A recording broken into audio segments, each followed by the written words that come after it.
ನಮಸ್ಕಾರ. ನಾವು ತೆಗೆದುಕೊಳ್ಳೋ ಪ್ರತಿಯೊಂದು ನಿರ್ಧಾರದ ಹಿಂದೆ ನಮ್ಗೇ ಗೊತ್ತಿಲ್ದ ಒಂದು ಶಕ್ತಿ ಕೆಲ್ಸ ಮಾಡ್ತಾ ಇರುತ್ತೆ ಅಂದ್ರೆ ನಂಬ್ತೀರಾ? ಹೌದು, ಮನೋವಿಜ್ಞಾನದ ಪಿತಾಮಹ ಅಂತಾನೇ ಕರೆಸ್ಕೊಳ್ಳು ಸಿಗ್ಮಂಡ್ ಫ್ರಾಯ್ಡ್ ನಮ್ಮ ಮನಸ್ಸಿನ ಆಳದಲ್ಲಿ ಅಡಗಿರೋ ರಹಸ್ಯಗಳನ್ನ ಹೊರಗಾಕಿದ್ರು. ಬನ್ನಿ, ಅವರ ವಿವಾದಾತ್ಮಕ ಆದ್ರೆ ತುಂಬಾನೇ ಪ್ರಭಾವಶಾಲಿ ಸಿದ್ಧಾಂತಗಳ ಜಗತ್ತಿಗೆ ಹೋಗಿ ಬರೋಣ. ಹಾಗಾದ್ರೆ ನಮ್ಮನ್ನ ನಿಜವಾಗ್ಲೂ ಕಂಟ್ರೋಲ್ ಮಾಡೋದು ಯಾವುದು? ನಾವು ಪ್ರಜ್ಞಾಪೂರ್ವಕವಾಗಿ ತಗೊಳ್ಳೋ ನಿರ್ಧಾರಗಳ ಅಥವಾ ನಮ್ಮ ಅರಿವಿಗೆ ಬರದೇ ಇರೋ ನಮ್ಮ ಆಳವಾದ ಆಸೆಗಳ? ಫ್ರಾಯ್ಡ್ ಹೇಳೋ ಪ್ರಕಾರ ಉತ್ತರ ಅಷ್ಟು ಸುಲಭ ಇಲ್ಲ. ನಮಗೆ ಕಣ್ಣಿಗ್ ಕಾಣಿಸೋದಕ್ಕಿಂತ ತುಂಬಾ ಆಳವಾಗಿದೆ. ಇವತ್ತು ನಾವೇನೇನ್ ನೋಡ್ತೀವಿ ಅಂದ್ರೆ, ಮೊದಲಿಗೆ ಫ್ರಾಯ್ಡ್ ಅವರ ಸೈಕೋ ಅನಾಲಿಸಿಸ್ ಅಂದ್ರೆ ಏನು ಅಂತ ತಿಳ್ಕೊಳ್ಳೋಣ. ಆಮೇಲೆ ಮನಸ್ಸನ್ನ ಒಂದು ಐಸ್ಬರ್ಗ್ಗೆ ಯಾಕೆ ಹೋಲಿಸ್ತಾರೆ ಅಂತ ನೋಡ್ತೀವಿ. ನಂತರ ನಮ್ಮೊಳಗೆ ನಡೆಯೋ 3 ವ್ಯಕ್ತಿತ್ವಗಳ ಜಗಳ ಮತ್ತು ಕೊನೆಯಲ್ಲಿ ನಮ್ಮ ಬಾಲ್ಯ ನಮ್ಮ ಭವಿಷ್ಯವನ್ನ ಹೇಗೆ ರೂಪಿಸುತ್ತೆ ಅನ್ನೋದನ್ನ ಅರ್ಥ ಮಾಡ್ಕೊಳ್ಳೋಣ. ಸಿಗ್ಮಂಡ್ ಫ್ರಾಯ್ಡ್ ಮೂಲತಃ ಆಸ್ಟ್ರಿಯಾದ ಒಬ್ಬ ನರವಿಜ್ಞಾನಿ. ಅವರು ಸೈಕೋ ಅನಾಲಿಸಿಸ್ ಅಂದ್ರೆ ಮನೋವಿಶ್ಲೇಷಣೆ ಅನ್ನೋ ಒಂದು ಕ್ರಾಂತಿಕಾರಕ ಐಡಿಯಾನ ಮುಂದಿಟ್ರು. ಅವರ ಪ್ರಕಾರ ನಮ್ಮ ಪ್ರತಿಯೊಂದು ನಡವಳಿಕೆಗೂ ಒಂದು ಕಾರಣ ಇರುತ್ತೆ. ಅದನ್ನ ಕಂಡುಹಿಡಿಬೇಕಂದ್ರೆ ನಮ್ಮ ಮನಸ್ಸಿನ ಆಳಕ್ಕೆ ಇಳಿಬೇಕು. ನೋಡಿ, ಸೈಕೋ ಅನಾಲಿಸಿಸ್ ಅಂದ್ರೆ ಬರೀ ಒಂದು ಥಿಯೋರಿ ಅಷ್ಟೇ ಅಲ್ಲ, ಅದೊಂದು ಟ್ರೀಟ್ಮೆಂಟ್ ಮೆಥಡ್ ಕೂಡ ಹೌದು. ಇದರ ಮುಖ್ಯ ಪಾಯಿಂಟ್ ಇಷ್ಟೇ: ನಮ್ಮನ್ನ ಕಂಟ್ರೋಲ್ ಮಾಡೋದು ನಾವು ಜಾಗೃತವಾಗಿ ಯೋಚನೆ ಮಾಡೋ ಮನ್ಸಲ್ಲ, ಬದಲಿಗೆ ನಮಗೆ ಗೊತ್ತಿಲ್ಲದೆ ನಮ್ಮ ಅರಿವಿಗೆ ಬರದೇ ಇರೋ ಅಚೇತನ ಮನಸ್ಸಿನಲ್ಲಿ ಅಡಗಿರೋ ಆಸೆಗಳು, ಭಯಗಳು ಮತ್ತು ನೆನಪುಗಳು. ಸರಿ, ಈಗ ಫ್ರಾಯ್ಡ್ ಹೇಳಿದ ಒಂದು ಅದ್ಭುತವಾದ ಉದಾಹರಣೆ ನೋಡೋಣ. ಬಹುಶಃ ಇದನ್ನ ಎಲ್ಲರೂ ಕೇಳಿರ್ತಾರೆ. ನಮ್ಮ ಮನಸ್ಸಿದೆಯಲ್ಲ, ಅದೊಂದು ಐಸ್ಬರ್ಗ್ ತರಹ ಅಂಟೆ. ಅದರ ಒಂದು ಸಣ್ಣ ತುದಿ ಮಾತ್ರ ನಮಗೆ ಕಾಣಿಸುತ್ತೆ, ಆದ್ರೆ ಅದರ ದೊಡ್ಡ ಬೃಹತ್ ಭಾಗ ನೀರಿನ ಕೆಳಗೆ ಮುಳುಗಿರುತ್ತೆ. ಆಶ್ಚರ್ಯ ಅನ್ಸಿದ್ರು, ಇದು ನಿಜ. ನಮ್ಮ ಮನಸ್ಸಿನ ಕೇವಲ 10% ಮಾತ್ರ ಪ್ರಜ್ಞಾಪೂರ್ವಕ, ಅಂದ್ರೆ ಕಾನ್ಷಿಯಸ್. ಅಂದ್ರೆ ನಾವು ಏನ್ ಯೋಚಿಸ್ತಿದೀವಿ, ಏನ್ ಮಾಡ್ತಿದೀವಿ ಅಂತ ನಮ್ಗೆ ಗೊತ್ತಿಯೋದು ಬರೀ 10% ಅಷ್ಟೇ. ಹಾಗಾದ್ರೆ ಉಳಿದ 90% ಅದೇ ಅಚೇತನ, ಅಂದ್ರೆ ಅನ್ಕಾನ್ಷಿಯಸ್. ನಮ್ಮ ಅಸಲಿ ಆಸೆಗಳು, ನಮ್ಗೆ ಕಾಡೋ ಭಯಗಳು, ನಮ್ಮನ್ನ ನಿಜವಾಗಿ ಮುಂದಕ್ಕೆ ತಳ್ತಾ ಇರೋ ಶಕ್ತಿ ಎಲ್ಲವೂ ಅಲ್ಲೇ ಇದೆ. ನಮ್ಮ ಕಣ್ಣಿಗೆ ಕಾಣಿಸ್ದೇ ಆಳದಲ್ಲಿ ಮುಳುಗಿದೆ. ಈ ಐಸ್ಬರ್ಗನ್ನ 3 ಭಾಗ ಮಾಡ್ಬೋದು. ನೀರಿನ ಮೇಲೆ ಕಾಣ್ತಾ ಇರೋ ತುದಿ ಇದೆಯಲ್ಲ, ಅದು ಚೇತನ ಮನಸ್ಸು, ಅಂದ್ರೆ ಸದ್ಯಕ್ಕೆ ನಮ್ಮ ತಲೆಯಲ್ಲಿ ಓಡ್ತಿರೋ ಯೋಚನೆಗಳು. ಇನ್ನು ನೀರಿನ ಮಟ್ಟದಲ್ಲಿರುತ್ತಲ್ಲ, ಅದು ಉಪಚೇತನ ಮನಸ್ಸು, ಅಂದ್ರೆ ಸ್ವಲ್ಪ ಯೋಚನೆ ಮಾಡಿದ್ರೆ ಸಾಕು ನೆನ್ಪಿಗೆ ಬರುವಂಥ ನೆನ್ಪುಗಳು. ಆದ್ರೆ ಅಸಲಿ ಆಟ ಇರೋದೇ ಆಳದಲ್ಲಿರೋ ಅಚೇತನ ಮನಸ್ಸಿನಲ್ಲಿ. ಅದೇ ಎಲ್ಲದಕ್ಕಿಂತ ಪವರ್ಫುಲ್. ನಾವು ಅದುಮಿಟ್ಟಿರೋ ಎಲ್ಲ ಆಸೆಗಳು, ಭಯಗಳು, ನೋವುಗಳು ಎಲ್ಲ ಇಲ್ಲೇ ಇರೋದು. ಸರಿ, ಮನಸ್ಸಿನ ರಚನೆ ಹೇಗಿರುತ್ತೆ ಅಂತ ನೋಡಿದ್ವಿ. ಈಗ ನಮ್ಮ ಪರ್ಸನಾಲಿಟಿ ಒಳಗೆ ನಡೆಯೋ ಒಂದು ದೊಡ್ಡ ಯುದ್ಧದ ಬಗ್ಗೆ ಮಾತಾಡೋಣ. ಫ್ರಾಯ್ಡ್ ಪ್ರಕಾರ ನಮ್ಮೊಳಗೆ 3 ಶಕ್ತಿಗಳಿವೆ. ಅವುಗಳ ಮಧ್ಯೆ ಯಾವಾಗಲೂ ಜಗಳ ನಡಿತಾನೇ ಇರುತ್ತೆ. ಈ ಜಗಳಾನೇ ನಮ್ಮ ವ್ಯಕ್ತಿತ್ವವನ್ನ ರೂಪಿಸೋದು. ಆ 3 ಕ್ಯಾರೆಕ್ಟರ್ಗಳು ಯಾವುವು ಅಂದ್ರೆ, ಮೊದಲನೇದು ಇದ್, ಅಂದ್ರೆ ನಮ್ಮೊಳಗಿನ ಒಂದು ಹಠಮಾರಿ ಮಗು. ಎರಡನೇದು ಅಹಂ, ಅಂದ್ರೆ ನಮ್ಮೊಳಗಿನ ರಿಯಾಲಿಟಿ ಚೆಕ್ ಮಾಡೋ ಒಬ್ಬ ಮ್ಯಾನೇಜರ್. ಇನ್ನು ಮೂರನೇದು ಪರಾಅಹಂ, ಅಂದ್ರೆ ನಮ್ಮೊಳಗಿನ ಒಂದು ಮಾರಲ್ ಪೊಲೀಸ್. ಬನ್ನಿ, ಇವರ ಆಟ ಹೇಗಿರತ್ತೆ ಅಂತ ನೋಡೋಣ. ಈ 3ಕ್ಕೂ ಅದ್ರದ್ದೇ ಆದ ರೂಲ್ಸ್ ಇದೆ. ಇದ್ಗೆ ಬೇಕಾಗಿರೋದು ಒಂದೇ: ಸುಖ. ತಕ್ಷಣಕ್ಕೆ ಖುಷಿ ಸಿಗ್ಬೇಕು ಅಷ್ಟೇ. ಅದಕ್ಕೆ ಬೇರೆ ಯಾವುದ್ರದಾಗೇನೋ ತಲೆ ಕೆಡಿಸ್ಕೊಡಲ್ಲ. ಇದರ ತದ್ವಿರುದ್ಧ ಪರಾಹಂ. ಇದು ನೈತಿಕತೆ ಬಗ್ಗೆ ಮಾತ್ರ ಮಾತಾಡುತ್ತೆ. ಸರಿ ತಪ್ಪು, ಹೀಗೆ ಮಾಡ್ಬೇಕು, ಹಾಗೆ ಮಾಡ್ಬಾರ್ದು ಅಂತ ಕಟ್ಟುನಿಟ್ಟಾದ ರೂಲ್ಸ್ ಹಾಕುತ್ತೆ.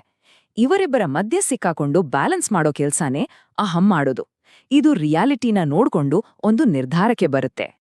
ಒಂದು ಸಿಂಪಲ್ ಉದಾಹರಣೆ ತಗೊಳ್ಳೋಣ ಬನ್ನಿ. ಅಂದ್ಕೊಳ್ಳಿ, ಯಾರಾದ್ರೂ ಡಯಟ್ ಮಾಡ್ತಾ ಇದ್ದಾರೆ. ಅವರ ಮುಂದೆ ಒಂದು ಸಖತ್ತಾಗಿರೋ ಚಾಕ್ಲೇಟ್ ಇದೆ. ತಕ್ಷಣ ಅವರೊಳಗಿನ ಇಡ್ ಚೀರಾಡೋಕ್ ಶುರು ಮಾಡುತ್ತೆ. ಅಯ್ಯೋ, ನನ್ಗೆ ಆ ಚಾಕ್ಲೇಟ್ ಈಗ್ಲೇ ಬೇಕು, ಆಮೇಲೆ ಏನಾದ್ರೂ ಆಗ್ಲಿ, ನನ್ಗೆ ಚಿಂತೆ ಇಲ್ಲ. ಹೀಗೆ ಹೇಳಿದ ತಕ್ಷಣ ಪರಾಹಂ ಎಂಟ್ರಿ ಕೊಡುತ್ತೆ. ಅದು ನಮ್ಮ ಅಪ್ಪ ಅಮ್ಮ, ಟೀಚರ್ಸ್, ಸಮಾಜ ಹೇಳಿಕೊಟ್ಟಿರೋ ಪಾಠಗಳ ವಾಯ್ಸ್. ಅದು ಜೋರಾಗಿ ಗದ್ರುತ್ತೆ. ಛೇ, ಮುಟ್ಬೇಡ ಅದನ್ನ, ಅದು ಹೆಲ್ತಿಗೊಳ್ಳೇದಲ್ಲ, ಡಯಟ್ ರೂಲ್ಸ್ ಮರಿಬೇಡ. ಈಗ ಸೀನ್ಗೆ ಬರೋದೇ ಅಹಂ. ಇದ್ ಮತ್ತೆ ಪರಾಹಂ ಜಗಳದ ಮಧ್ಯೆ ನಿಂತು ಒಂದು ಮಧ್ಯಮ ಮಾರ್ಗ ಹುಡುಕುತ್ತೆ. ಸರಿ, ಜಗಳ ಮಾಡ್ಬೇಡಿ, ಆಸೆನೂ ಸಾಯಿಸೋದು ಬೇಡ, ಡಯಟ್ ಪೂರ್ತಿ ಹಾಳು ಮಾಡ್ಕೊಳ್ಳೋದು ಬೇಡ, ಸುಮ್ನೆ ಒಂಚೂರು ಒಂದೇ ಒಂದು ಸಣ್ಣ ಪೀಸ್ ತಿನ್ನೋಣ. ನೋಡಿ, ಇದೇ ರಿಯಾಲಿಟಿಯ ವಾಯ್ಸ್. ಫ್ರಾಯ್ಡ್ ಪ್ರಕಾರ ಈ ಇದ್ ಇದೆಯಲ್ಲ, ಅದಕ್ಕೆ 2 ಬೇಸಿಕ್ ಡ್ರೈವಿಂಗ್ ಫೋರ್ಸ್ ಇರುತ್ತೆ. ಒಂದು ಈರೋಸ್, ಅಂದ್ರೆ ಲೈಫ್ ಇನ್ಸ್ಟಿಂಕ್ಟ್. ಇದು ಪ್ರೀತಿ, ಕ್ರಿಯೇಟಿವಿಟಿ, ಬದುಕಬೇಕು ಅನ್ನೋ ಆಸೆ, ಇದೆಲ್ಲವನ್ನ ತೋರ್ಸುತ್ತೆ. ಇನ್ನೊಂದು ಥೆನಾಟೋಸ್ ಅಂದ್ರೆ ಡೆತ್ ಇನ್ಸ್ಟಿಂಕ್ಟ್. ಇದು ನಮ್ಮಲ್ಲಿರೋ ಸಿಟ್ಟು, ಆಕ್ರಮಣಕಾರಿ ಗುಣ, ವಿನಾಶಕಾರಿ ಯೋಚನೆಗಳು ಇದರ ಕಡೆಗೆ ನಮ್ಮನ್ನ ತಳ್ಳುತ್ತೆ.